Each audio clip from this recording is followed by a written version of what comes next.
welcome or welcome back to the Humbling Reality Podcast. I'm one of your hosts, Haley. And I'm your other host, Meredith. And today we'll be talking about... respecting people's triggers. Yes. We said something else at the beginning. Listen, the title will likely not be whatever we just said in the end, because I'm going to shorten it because it will not fit on the template I have. So it's going to be extremely short. It might just be called Respecting Triggers, and we'll call it a day. Lovely. We love it. We love it. But that's what we're going to be talking about today. So this idea came, well, we don't know how it came. We were talking about it during 1984, which we cut that part out because it wasn't relevant. But essentially, I don't know if I saw this. I probably saw it on TikTok, if I'm being honest. Like the idea of where's the line between, I don't know how to phrase this. You did mention it in relation to therapy. Because we were talking about like generational differences. Mm-hmm. And you talked about like the difference between our generation and older generations, and understanding how like older generations may need therapy. On our generation, we understand and we come to terms better with like post therapy. We come, you know what? I'm gonna stop talking. No. It came from the therapy conversation. Okay. I kind of remember maybe what I said. You can hear it because I left the part in. I left your part in. Just my talking was cut out because I basically answered the entire thing we're going to talk about today. Oh, That's all. Perfect. So it'll still be new for everyone. Okay, well, let's get into it. So I guess the question is, or the debate, I don't know what we want to call it, but the topic is respecting people's triggers, but also not rearranging your whole life based on people's triggers. Or on the other side of it, asking someone to respect your triggers, but not expecting them to change their whole life for you. That's the topic. I don't know how to summarize that, but that's kind of what we're going to, not debate, I don't know, give our opinions on, chat about a little bit. So grab a coffee, grab a lemonade. Not a coffee. Grab a, water? Anything. And hydrate yourself. Join us as we talk about this. Haley, do you want to go Great first? intro. Do you want to go first, Haley? What are your thoughts on this? I think I'm basically just going to try to repeat what I said. Okay. No, they're not going to know if you don't. Which I think where we were trying to head with this conversation was, if you, like, let's say someone says something and someone is triggered by it. My perspective is, I think, like, obviously, if you didn't know, you didn't know. Like, you can't expect everyone to be like, this could be a potential trigger for someone. Like, anything could be a potential trigger for us. People would never talk. Exactly. So it's like, you don't know. And for that reason, like, do I think there's certain things that maybe you shouldn't talk about with certain people? Like, yeah. You know, if you don't know someone super well and you start talking about things that could be uncomfortable for anyone, like, maybe we keep that to ourselves, or we stick with talking to close friends about that. But that's a different conversation. In this regard, I think, hey, if someone's triggered and they make it clear that they were triggered and they're like, hey, listen, just to let you know, like, it's not your fault, obviously. You didn't know. Not blaming you or anything. It caught me a little off guard. Something happened in my past. That's it. Triggered me a little. I think you can acknowledge that something made someone feel bad or something made someone uncomfortable without apologizing for saying it, if that makes sense. Like, you obviously didn't know. It's not your fault. It wasn't like this most outlandish statement ever. But you can be like, I'm sorry that what I said triggered you. Mm-hmm. I see where you're going, yeah. I think that makes sense. I think if I did say something that offended someone, even if it's like, it doesn't have to just be a trigger. I think it could be anything. Yeah. Anything that causes someone to like get upset or something. Yeah. Which it also sounds like good communication is what you're also talking about. Everything comes back to communication, but we don't have to get into that again. But to your point, I think that if I did say something to offend someone, I would probably apologize for saying it. But then I wouldn't be like, oh, I'm sorry I said that. I'd be like, oh, sorry, I didn't know. Thanks for telling me. And then like just move on. Because dwelling on it makes it more uncomfortable. But but when I say sorry, it is because I said that. But yes, I didn't know, but I'm sorry that I upset you. And then I know that you can't like, you know, like you can't expect me to not have upset you if I didn't know about it. But I don't want to upset someone. So I'm like, oh, sorry I upset you. And that's why I like don't want to dwell on it too much, which is I'm like, oh, thanks for telling me. And then just like move on with the conversation. Because I think if you dwell on it, then it becomes something it's not. Does that make sense? Like you're not, you're saying sorry for upsetting someone just because it's not nice to upset someone else. You're not saying it for this big reason of, oh, you should be so ashamed that you don't know someone's triggers. Like, you're not saying it for that reason. You're just saying it because you upset someone. Sorry, move on. It's quick and easy sometimes. If you offend someone. Like, I don't know. There's case to case, but that's my thoughts. I agree. I think even... So some people don't... I'm not going to say don't believe. Like, I don't know exactly where this discourse comes from. But there's always been this conversation. Someone said to me one time that you shouldn't... That saying, like, sorry, I upset you suggests that you're not sorry for the action, but that you're just sorry about how it made someone feel. And I'm of the mindset that that is often what I'm saying. I am actually only sorry that you feel some sort of, that it hurt you. But some actions, I'm like, bro, it's not life or death. Like, I don't know what to tell you because I didn't know it would hurt you. And for that reason, it wasn't malicious. So yes, there are some things like that are not malicious, but also are just like relatively objectively wrong. But it's like, if someone said something and like tried to crack a joke and you're like, oh, it just wasn't funny. Yeah. Like, I'm sorry it upset you. Yeah. But like, it was still a joke. Yeah. I get what you're saying. Yeah. There's not two sides. Well, I guess there are two sides of it. Like, it's where it's like a meaningless, like you didn't harm. Okay. Yeah. Where, well, I shouldn't say it's harmless because technically they did get hurt. Yeah. But I mean, okay, it could be case by case. I think it's most of the time case by case, but yeah, as with most things. I don't know. I tend, if I'm apologizing for some things, half the time I'm apologizing because someone was hurt. Like, I don't think a lot of the actions that people do, I think people apologize really easily in general sometimes, and people are just quick to say sorry to like move on, which is fair. And so you're quick to be like, I'm sorry I did this. When a lot of times I think people actually mean, I'm sorry you were affected in that way. And the difference, I think, is really stark because then later it could come up and someone's like, but I thought you know, if you do something like that again, it's like, I thought you acknowledged that that was a wrong thing to do. It's like, oh, no, I actually just was sorry that you were hurt by it, but I don't actually think I did anything wrong in that situation. Yeah. So I think it is case by case because I think if it's something that like sends someone into like PTSD, it's like, no, you should not say that again around not this in person. front of them. No.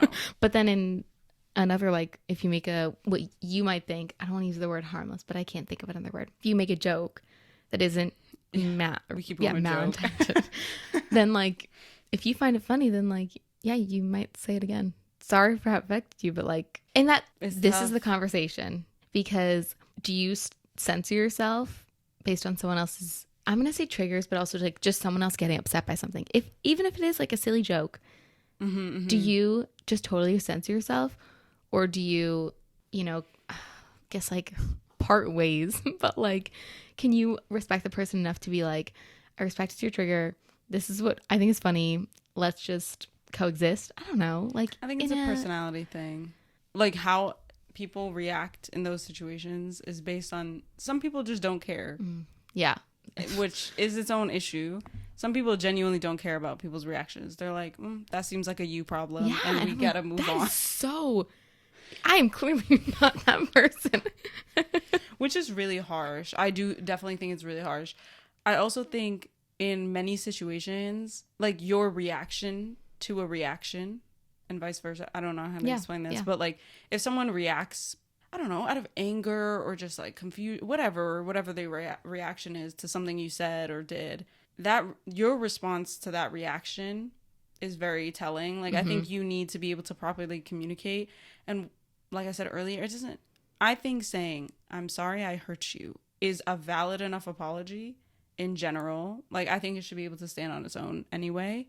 And I don't think people should be hurt in thinking, oh, you're not sorry for what you did. You're just sorry about how it made me feel. Because I think how it made you feel is probably the most important part. And they should therefore not do it again in your presence. Yeah. If they're sorry enough that it hurts you. Yeah. So the action. Yes. You read my mind. Yeah. It's like, I mean, what do you really expect? Because especially if it was a mistake, like, yo, I didn't even realize that was going to happen. You want me to apologize for a mistake that literally many other people on this planet make every single second? Right. I don't know what to tell you. But also the people on the other side of it who had said reaction, I think you need to be open to understanding that it wasn't intentional. Yeah. Like, you can't, I don't know, a lot of people in both situations, they'll be like, oh, but it wasn't my fault. And then the other side is like, yeah, but you can't even apologize. And it's like, oh my God, we're not even listening to each other. No, this is bringing me back to like middle school. It is. I do It's think very it's childish. yeah, because I think we associate with good communication with maturity and also being older. Yeah. Yeah. There are kids that have better communication skills, though, than some adults. Oh my God. Well, none of my kids. Sorry, guys. We're working on the phrase, use your words. So, no, they don't communicate well. But Some. Not yes. All. I have definitely met 3-year-olds who are like, they'll come up to you and they'll be like, my mom told me that I need to tell you when I feel this way. I feel this way. Like, they don't even say, like, I don't feel good. They'll be like, my mom told me that I need to tell you when I don't feel good, and I don't feel good. And you just like have to laugh because you're like, they didn't know. They didn't know to not include like, my mom told me, but they're so open. They're so good. We got to the point eventually. I think good communication is basic communication. Like, it doesn't always have to make sense. It can literally be like, we talked about this when we talked about communication. I'm feeling this way. I think it's because X. I'd like to do Y. Like, simple sentences. You don't need this whole straightforward, profound idea. Yeah. Good communication is basic communication. So if, for example, I offended you and you were like, hey, yo, no. Be like, okay, sorry. Anyway, where were we? Yeah, exactly. If Just you have a easy deeper enough. if there's a deeper issue. Now, okay, someone who repeatedly, so there's layers. Someone who repeatedly is like saying things that constantly trigger you, I feel like they're not someone who should be in your life. is my opinion maybe you're on that. just not compatible. Yeah. Oh God, no. I think that's the case. Like, you're just not meant to be like super close friends or like together, because in those situations it's like, babe, they're not gonna change. Like, I don't. And why would you want to? Yeah. No. Why would you want to put yourself through that? Yeah, constantly not being respected. I think that's basic respect. Like, in an intimate level, like friends or significant others or family or whatever, people who are close with you, if they don't respect what upsets you, and it doesn't have to be don't talk about it, but even like me and my friends, when it's a sensitive topic and I know it is upsetting to them, I'll say, hey, I'm going to talk about X. If it upsets you, tell me to stop. Yeah. Like, good communication. So I think that's being respectful. It's like, I'm not going to totally not talk about it because it is something I want to talk about. Like, for example, like food insecurity. If I'll be like, okay, hey, I need to like vent. Like, I have a student. It's just like emotionally weighing on me. It has to do with food insecurity. I'm going to talk about it when it gets too much. Or if it does get too much, just tell me to stop. Yeah. And I'm not totally censoring myself because of their triggers, but I'm like, hey, I want to respect your triggers, kind of thing. Yeah. Like, you're aware of them, but you don't totally change your life around them, but you work them into your life, kind of thing. Yeah. I mean, be aware of your surroundings, who you're with. If someone tells you something, they told you because they want you to be respectful of that information. Yeah. Yep. Now, if they then go on to ignore it, well, then we're entering a different level of the conversation. Because it's possible they forgot, and you can just be like, hey. Reminder. Exactly. And then if it continues, no. They just don't really care. No. Just a hard no. I have no other words except no. I really don't. I have no other words except no. Just don't. Because I think then you're kind of playing in people's face. Like, and then sometimes it's immaturity. Like, people are like, oh, it can't be that big of a deal. It's like, that's not yours. That makes me so angry. That's not something you can decide. Like, you don't have the right to decide if something is big enough for someone to be upset about or like you don't know what's going on in their head, what they've faced in their life, blah blah blah. So you can't decide like, oh, even if I say this, like it won't be that big of a deal. Like they'll forgive me. Let's not play that line. No. But people do. Manipulative to me. Yeah. I mean, I think it is. Because you're playing a line, and you know that. You know that you know that it would upset someone and you're still doing it. That's just vindictive. I guess not manipulative, vindictive. I think it depends on the reason. Like, I'll give people credit if someone is in a bad situation and therefore they repeatedly like, it's tough. Sorry, I'm thinking in terms of like significant others now. Like if your friend, like if your friend's like, hey, like I don't want to talk about this or whatever. And you're like, but I need to tell you about like how he cheated on me again. And it's like, okay, I understand that like this is something you need to vent about, but like you really don't want my opinion. So, and then it's just a fine line, and especially if they're being like manipulated in that situation. And so, listen, I'll give it to you, but also don't talk to me about it. But if you do, that's good communication because I'll probably just blow up, honestly. Well, yeah. I'd probably just be like, respectfully, don't ever talk to me about this again, or I'm not coming to lunch no more, okay? I could totally see you saying that, Haley. Like, you gave them a full disclaimer. If you talk to me about this, this is going to be my reaction. Sign the paperwork away if you would like to talk to me about this. And if you do it again, like, it's just, you can't, I don't know, I feel like that's when people start to be in the victim mindsets or whatever, and they're like, yeah, but you know, like, then who am I supposed to vent to? And it's like, no, I get a therapist. Like, I don't know, like, I'm sorry, I don't really care at that point, because now you're putting me in a tough position to like not say anything, but yet you're expecting for me to listen, and I can't not listen, even though you know how I feel about this. Yeah. So it's like, so if I say something that hurts your feelings because you keep talking to me about this, it was in the contract. I'm really sorry, but I told you not to talk to me about it. Or at least listen, there's better ways to go about it. Obviously, like, you should probably just walk away at that point, which would be the healthiest thing, probably. But you also can't control other people. Yeah. So if I was I'll never be in a situation where I'm bringing that to anyone. No. I'm sorry. If that's the case, I feel like on your way there, you'd be like, oh, let me not. I just genuinely can't imagine. I think about it sometimes, and I'm like, if I'm ever in a situation where I'm coming to a friend and I'm like, this person keeps doing this, and like I keep hanging around with them because slap me, like, I'm sorry. Please do, because there's just, and I keep talking to you about it and you're like, please don't talk to me about this. You really actually need to slap me into my senses. Yeah. Because you need to be like, hey, the friendship, thin ice. Yeah. Don't do this again. Because otherwise, it's like one of my pet peeves. Go ahead. It's not extreme, but like, it's not so like cut and dry, I guess. When someone asks you for advice, and I'm thinking like, big advice kind of thing, like decision making advice.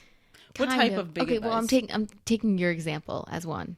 Like, if someone comes and is like, this person is doing something to me like constantly, what, you know what I mean? Like, it's just, it's a cycle where it's when it's that, and you're like, in some variation, you're like, you know, if they come to me and I'm like, break the cycle, don't do that to yourself, and then they go do it, and I'm like, no. It's my pet peeve, because I'm like, not relationship done, but it's like my wanting to help you is done. Like, I have very low tolerance for, and it's not like you always have to follow my advice, but it's like, don't come to me if you already have your mind made up. That's, I don't know, it bugs me a lot, because you're not even listening, and I'm taking the time to really understand what you're going through, and you already have your mind made up. Don't waste my time. So I feel this way. I hard agree, but I also kind of feel like this gets into the venting conversation that we had not too long ago. I don't remember exactly when we talked about venting, or even if it was in an episode, or if we just talked about it. Who knows? It could be any. But I think it was in regards to like, if someone vents like if someone just needs to vent or whatever, you don't necessarily like need to give advice. And I agree, obviously, like if someone just needs to get something off their chest, Yeah. like when is venting taken too far? Like when do you feel like someone needs to talk to someone and be like, no, if you're venting to me about this person, like you need to tell them because it's gone a little too far. I feel like in this regard, if you come to me and you vent about the same thing more than once, like if you vent to me about the same thing more than once and you expect me to sit there and then you go out and you're about to do the same thing again. No. If you come back to me, No. you're not getting nice Haley. Like, No. I'm sorry.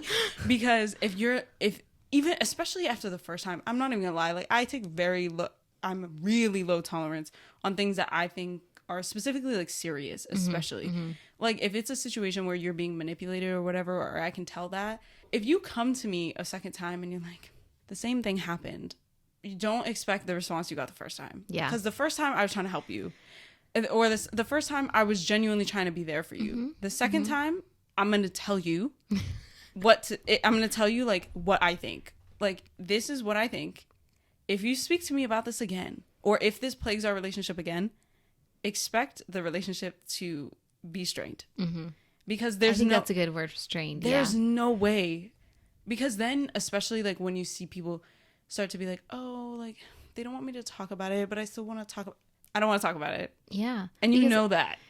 So stop. And if so many people don't want to talk about it or don't want you to talk about it to them, They look at you the same exact way. yes, but I'll take the hint and change. Something needs to change. I know it's hard, like especially if it's a really tough situation. And I know a lot of people are like, you need to be there for your friends. But sometimes I'm of the belief that, babe, me being there for you is me being honest with you. And I'm sorry, I'm not like, I'm not feeding into your delusion. No. I simply can't do that. No, Haley, you pulled the words out of my mouth. I think what you do, where you're like, I'll be there for you. Okay, now I'm going to tell you my honest opinion. Now it's strained, like 3 strikes kind of thing. And they each get like worse and The whatnot. third is it. Yeah. Like, No, but I think that's part of being a good friend. It's like, I'll listen, but I'm also not going to let you manipulate someone. For example, like you said, be manipulated or manipulate someone. It's like holding them accountable. Or if they just continue a cycle where you're like, this is what's happening.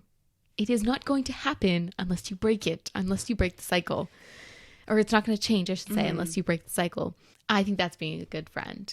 I don't think that's being mean or like unreasonable. I think that's being a good friend. even if it is, that's what you're gonna Call get. us mean. Call us unreasonable. I'm sorry, especially if like the manipulation, whatever it is that you're coming to me about, especially if it starts to affect other people, like or their interaction with other people.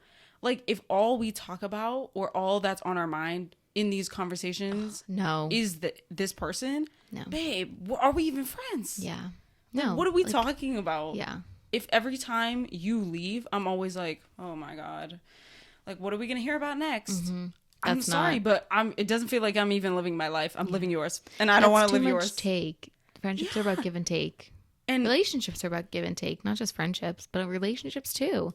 And that's way too much take on their end. it's like, girl, those are situations where I'm like, either get a therapist, like, because you're kind of treating people like you're a therapist, even though it's not intentional necessarily.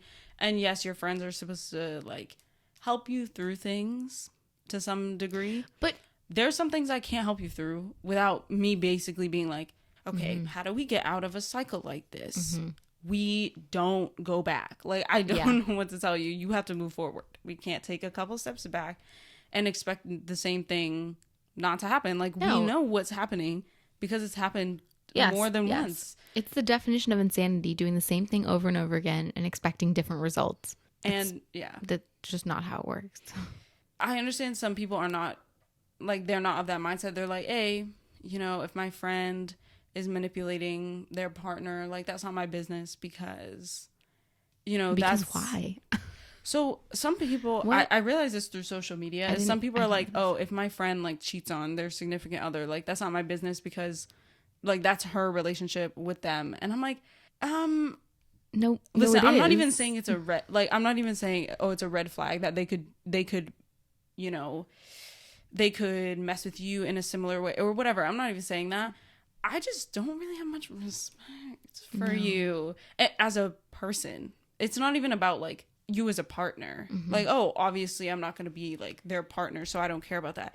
I just don't really respect you as a person. Yeah.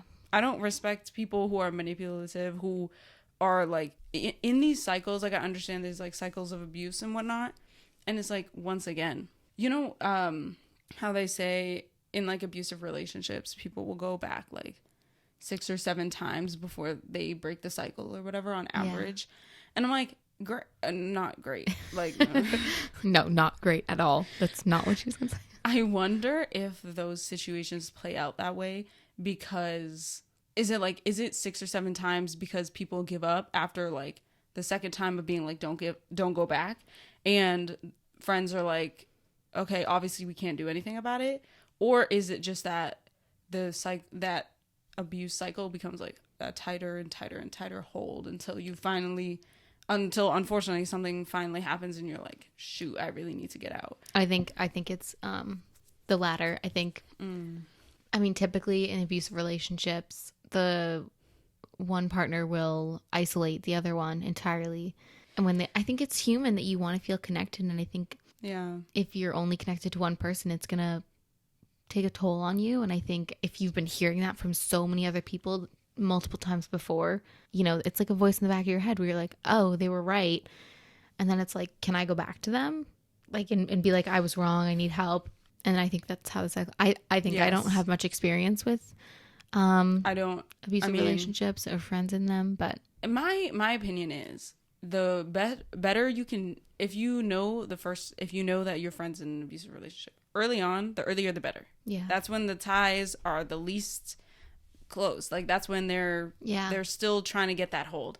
So if you can break it early, that's even better. Because the later you get in, The harder it is. the harder it is to Yeah. leave, because the more strained relationships are with everyone, and the more isolated they become. So if you can do it early, do it early, because then it's like, you know that you still have people to go back to, and those people will not allow you to go back to them. Or at least that's the type of person I am, because Think you're a good once friend you're on for my that. hit list, you're on it for life, to be honest with you. Haley's a ride or die. Good friend. Some people view certain things as extreme. Like I said, some people genuinely are like, it's my friend, like that's her business or whatever. And this is my thing. I can't think that way. It's just not in my nature. I fear in any sort of situation, like if you're repeatedly lying to your partner or lying to other friends or whatever, if you're repeatedly like manipulating people, gaslighting people, assaulting people, whatever it is, girl, I don't look at you the same No, way. You're weird. Like, this is strange. No, agreed. Because agreed. I can understand if, like, okay, if you come out later and you're like, hey, listen, so the reason I did this is because I was going through this and this. You can give me an explanation later. You can give me an explanation and be like, listen, the relationship was off from the beginning, and so we both did things to hurt each other. Cool, okay. Sounds like a horrible relationship. Yeah. There are some things where it's just it's tragic. However, if you're just a gaslighter because you want to gaslight people, and you're just a manipulator because you're like, oh yeah, but you know, it's not a big deal. It is to me. And you can try to be like, but you're not. It's not even like your relation. Like, you're not even part of it. It's like, Well, yes, it affects me. but I also, when I look at you, all I see is like, oh, are they even telling me the truth? Like, if they can lie to their partner, who they're supposed to be like in love with, Yeah. couldn't you lie to everyone? It's a scary thought, but I think it's a great point. Like, if you make him think he's crazy, if you make him think he himself is crazy, couldn't you do the same thing to me? And I know people are like, oh, but if they did it to me is when I'd be affected. And it's like, patterns matter though. Yeah. Like, The huge thing in true crime, like going back to abusive relationships, is if they'll put their hands on you, they'll kill you. Like, that's like the saying. It's like, if they're willing to do that, if they're comfortable doing that, they're comfortable to let it escalate to that point. yeah, And I know that's a very anyone like willing to physically strong assault you. yes, and I think that it's a very safe rule to live by. A very safe rule to live I by. It honestly literally can think save your life. The first sign of any type of abuse, like even like psychological abuse, when you feel like they're starting to make you think you're like alone and you're crazy, even that, I think they, if it gets dark enough for them and they feel like they're not your entire world, they'd kill you if they can't have you. Yeah. Or Yeah. they'd hurt you if they can't have you. Because if they can't have you, no one can. Yes, and I think it's a scary thought, but I agree. all of those things, they all lie on the same general plane, where these are people that if circumstances go completely against them, they would take drastic action in some form that could get you significantly hurt. Yeah. And for that reason, that's why you can't tell me something happened. Okay, twice is the last. Like, twice cut. If you do not cut, I'm cutting for you. Like, where the relationship is, she's quite. If I find out, like, oh, you're still doing the same things, I'm like, okay, well, don't talk to me again. Yeah.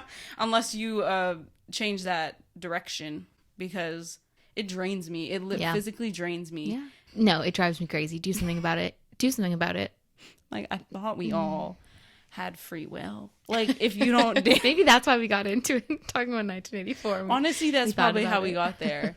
I had a friend in college who cheated on their significant other, and they were like, Meredith, I cheated on them. And they were like, I did this thing. And I was like, and was that a good choice? Like, you're the mom? And they were like, no. And I was like, so why did you make that choice?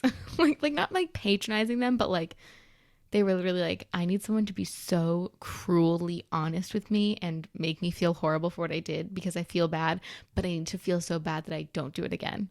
And they broke up with them, but I was like, good. But let's like, I'm not one for shaming. Like, I don't think shaming is a good tactic, but you need to be honest with yourself. And I don't think you can be honest if you're not, or I don't think sometimes you have to shame yourself. I'm not gonna lie. I was about to say some people need to be shamed. Yeah. Like, I'm sorry. Well, in that case, I wasn't like shame on you, but I was like, you know, that's not like a good thing to do. Like, you know, it's giving dumb. Yes. Yes. And they were like, I know, but like, I just fell out of love with them. And I was like, okay, so what do we do when we fall out of love with someone? We break up with them. Great. He was like, I already broke up with them. I was like, okay, great. So we're past that now. Let's go on to next time. Let's not do that. Let's break the cycle that we have just started. Anyways, they did end up getting back together, and I was straight up like, I don't support this. I won't hear anything about it. But when it falls apart again, I will be here for you. They broke up. I was there for them. And I was like, I will be here for you because they was like a toxic relationship. I don't know if it was abusive, but it was like manipulation and controlling. I was like, I want to be your friend, but this is not healthy. This is not okay. Like, I know I can't pick your relationships for you. People make their own decisions. But I was like, I don't support this. And you can't talk to me about it because this was a horrible decision. Like, it's kind of like, I didn't even give them like the 3 strikes. I gave them 1 because I was like, it was such a big strike kind of thing. Like, it was such a severe thing. Oh, there's so many layers. There's some strikes you're not getting more than 1.5. Yeah, honestly. No. Anyways, we're still friends. I don't. Anyway, there's another story I had for you. Okay.